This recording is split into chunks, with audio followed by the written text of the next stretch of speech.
Kasongo yeye Mombali nanga Kasongo mbona wewe. Salamu alaikum. Alaikum salam. Oh, unasemaje? niko poa. Bwana ngiza. Natafuta nyumba alafu nimeambiwa wakiateka ni huko juu. Sasa sijui ni wapi. Wakiateka? Yeah. Ndio venye hizo nyumba zilishikana hivi. Wakiateka utakujua kweli?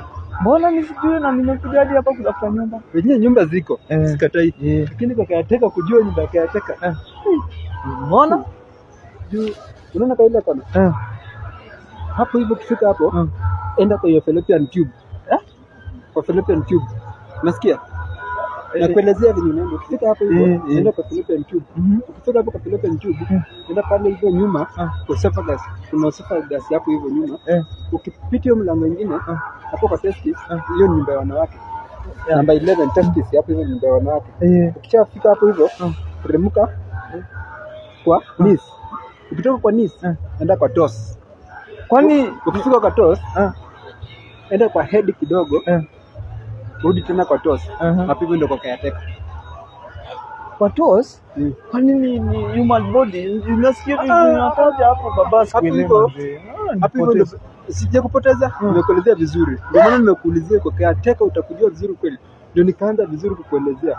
Sasa kwa caretaker ni hapo kwa toes. Nasikia amniotic sac ni nini sijui nini. Hapo hivyo kwa esophagus hizo ndio njia zenu unapita shortcut.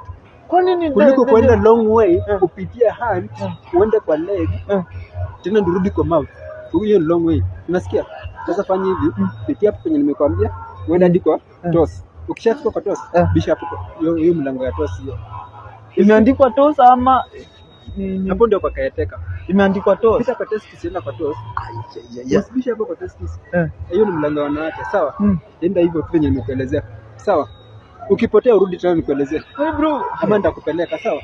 Uko ndo caretaker. Niko busy kiasi, sasa utaenda unialau niendelee na kazi yangu sawa? Lakini mtu kama hataki kuelezea mwingine anamwambia. Na kuelezea alafu sasa imekuwa human body manzi. Nasikia sijui nini hizo amniotic sac. Sio ni human mwili. Hiyo si mwili. Mimi nimekuelezea. Ama nyumba zenyewe zimeandikwa hivyo. Enda na namba vile nimekwambia basi. Mungu tu ndio atanisaidia. Sawa baba. Mtu kama hataki kusaidia mwingine si anamwambia tu asikusaidie. Na mambo ya human body system. We